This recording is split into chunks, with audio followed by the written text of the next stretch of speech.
Frères et sœurs, soyez bénis, soyez inondés de la grâce du Seigneur en ces instants. Vraiment, toutes et tous, au nom de Jésus-Christ. Vidéo numéro 90, au cœur de ce mois d'août 2023. Vidéo numéro 90 où j'ai envie de parler des indications et des actes du Saint-Esprit dans les derniers jours. Non pas que ces choses ne sont jamais arrivées dans l'histoire, mais néanmoins que très rarement. Et vous allez voir, il s'agit de choses particulièrement spécifiques et particulièrement en lien avec l'époque dans laquelle nous entrons, dans laquelle nous sommes déjà maintenant et dans laquelle nous allons nous plonger de plus en plus jusqu'au retour de Jésus-Christ. Donc, comme je vous le dis, le titre de cette vidéo, c'est « Indications et actes du Saint-Esprit pour et dans les derniers jours ». Comme description, il va s'agir d'un commentaire du premier chapitre du livre des Actes des Apôtres. Alors, comme introduction, maintenant, je mets mes lunettes, je voudrais vous dire que si dans ma vidéo numéro 89, j'ai parlé du portrait de la bonne Église, portrait défini par le Seigneur qui est l'Esprit, je souhaite maintenant, dans la vidéo 90, donner une esquisse prophétique quant à ce qui va se faire dans l'Église du Seigneur au cours des derniers jours dans lesquels maintenant, vous l'avez compris, nous nous trouvons vraiment. Première précision, si certains auteurs de vidéos sur YouTube à l'issue de très savants calculs situent le retour de Jésus-Christ, au cas où vous ne l'auriez pas remarqué, en septembre 2023, c'est-à-dire le mois prochain, après la sortie de cette vidéo 90, eh bien pour ma part, sans entrer dans la querelle à propos du fait de dater ou pas ce retour, je ne pense pas que cette date de septembre 2023 soit la bonne, mais je dirais seulement sur la base d'un pressentiment personnel que nous aurons peine à nous porter au-delà de 2030. Ainsi, et c'est très personnel, ce que je vous dis est sans appui de calcul de dates bibliques et historiques, je nous vois volontiers dans les toutes dernières années avant le retour tant attendu du Seigneur. Autre précision, et dernière, Dieu qui montre à ses serviteurs, c'est-à-dire ses esclaves, ce qui doit bientôt arriver, Apocalypse chapitre 1, verset 1, eh bien ce Dieu dont je vous parle est répétant dans ses méthodes d'action. Je veux dire que, par exemple, dans l'Ancien Testament, il met en scène des personnages dont les comportements annoncent des choses que lui, le Seigneur, en réalité, va faire. C'est ainsi, par exemple, que l'épisode du mont Morija avec Abraham et Isaac est répété par le Père qui sacrifie son Fils, Jésus-Christ. C'est ainsi aussi que la vie et le personnage de Moïse sont répétés par Jésus-Christ, et que l'on peut en dire autant du roi David et du roi Salomon qui sont et seront répétés par le Christ Jésus. C'est pourquoi je crois que les éléments qui nous sont donnés dans Acte 1 et qui précèdent la venue du Saint-Esprit contiennent nombre d'indices qui vont aussi concerner le retour de Jésus-Christ. Bien sûr, de nombreux autres passages du Nouveau Testament où tantôt Jésus parle et tantôt Paul ainsi que Pierre parlent également, ces nombreux autres passages du Nouveau Testament nous renseignent. Mais examinons ce qui nous est dit dans Actes chapitre 1. Verset 1. Dieu va renseigner des théophiles sur ses intentions. Des théophiles. Il va leur parler de façon très spéciale.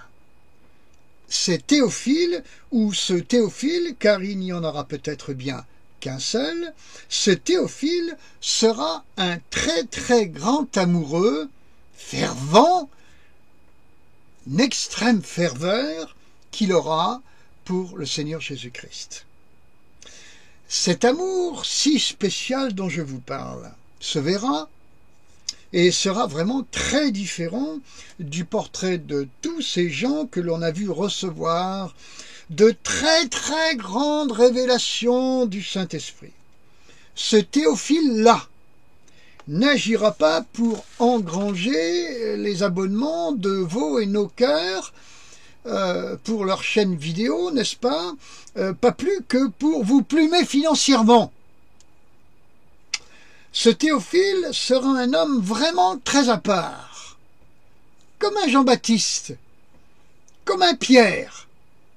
Il faut admettre que le profil de ces hommes exprimait la modestie, la simplicité, le dépouillement, pas la mise en valeur, pas la mise en scène, pas la ronflette. Verset 2. Qui connaissait ce Théophile que Luc mentionne et appelle dans son évangile excellent Théophile?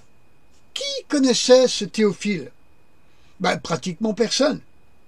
De même, cet homme dont je vous parle ne sera pas connu. Par ailleurs, le Théophile dont je vous parle et qui va venir ne sera pas complètement seul.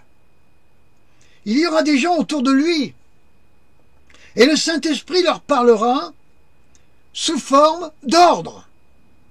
Beaucoup d'entre nous, frères et sœurs, ont l'habitude que le Saint-Esprit leur parle, disent-ils. Mais là, il donnera des ordres. Ce sera différent. Avez-vous déjà entendu le Saint-Esprit vous donner des ordres? Y avez-vous répondu avec obéissance immédiate? Si c'est le cas, heureux êtes-vous.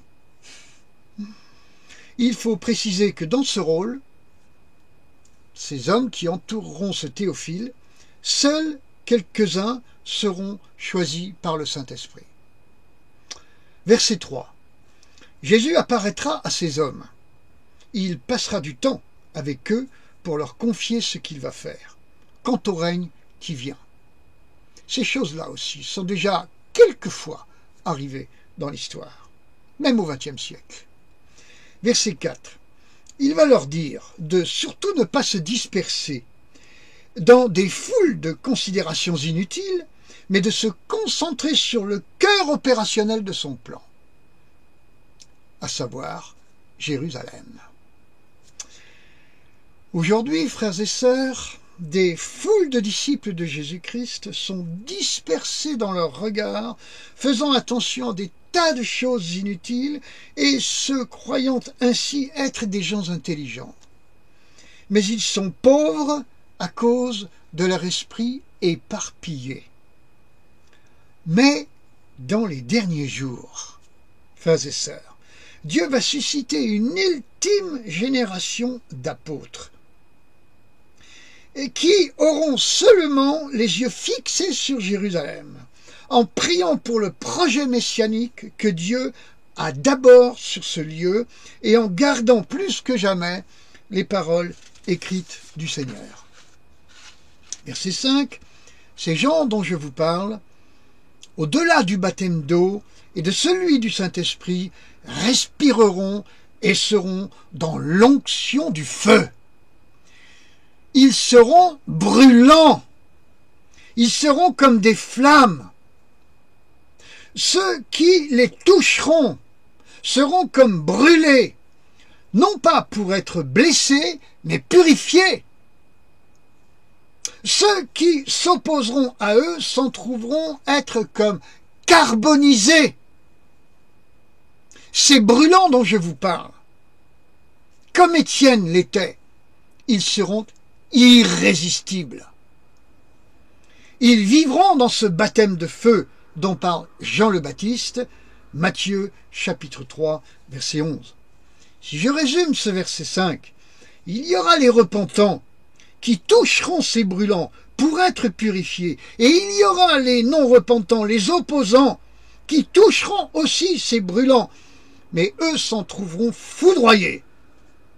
Ces choses sont déjà arrivées dans l'histoire. Quelquefois. Verset 6. Ces hommes sont très soucieux de la délivrance prochaine d'Israël. Verset 7. Mais même eux n'auront pas plus de précision sur ce temps de délivrance messianique. Verset 8. Le seul signe annonciateur sera une puissance encore plus grande qu'ils vont recevoir sur ces jours cruciaux. Le péché abonde, mais la grâce surabonde. Surabonde. Qu'ils vont recevoir sur ces jours cruciaux et qu'ils vont communiquer autour d'eux à Jérusalem même, en Israël et dans le monde entier. Même si c'est un petit groupe, ils feront cela. Verset 9. Comme Jésus leur fut enlevé aux disciples, une onction du Saint-Esprit va nous être à nous enlevée également. Verset 10. Ce sont les anges qui feront cela. Verset 11. La nuée qui a enlevé Jésus va revenir. C'est une nuée de feu, un baptême de feu. Ces choses sont confiées à des Théophiles, des Pierres, ou encore à des Galiléens. Des Galiléens, c'est-à-dire des mal-vus. Des mal-vus. Ces gens vont apprendre à laisser l'ancienne onction pour entrer et vivre dans la nouvelle onction, celle du baptême de feu. Verset 12. Ces gens vont obéir aux ordres du Saint-Esprit, comme j'ai déjà souligné cet aspect. Ils vont non se disperser, je l'ai déjà dit, mais se concentrer sur Jérusalem, la prunelle des yeux de Dieu, et se tenir sur la montagne du Saint-Esprit. Verset 13, ils vont fréquenter plus que jamais, donc ainsi, la chambre haute. Cette intimité de plus en plus profonde, indicible avec le Seigneur. Enfants de Dieu, cessez donc vos dispersions, sinon votre chandelier vous sera enlevé. Apocalypse 1, verset 5. Ils vont fréquenter plus que jamais la chambre haute, n'étant connus ou plus exactement approchés que d'un petit nombre de personnes. Ce qui n'empêchera pas que cette onction va essaimer partout dans le monde. Verset 14. Ils vivront entre eux une très grande unité spirituelle. Ils seront hommes et femmes. Il y aura des gens parmi eux qui seront des descendants de la tribu de Lévi, celle du culte ancien, de Moïse donc. Ils vivront l'unité avec les Galiléens. Ils seront un mélange de Juifs et de Grecs, en quelque sorte. Verset 15. Il y aura réellement une figure, un leader au milieu de ce très petit nombre. Verset 16.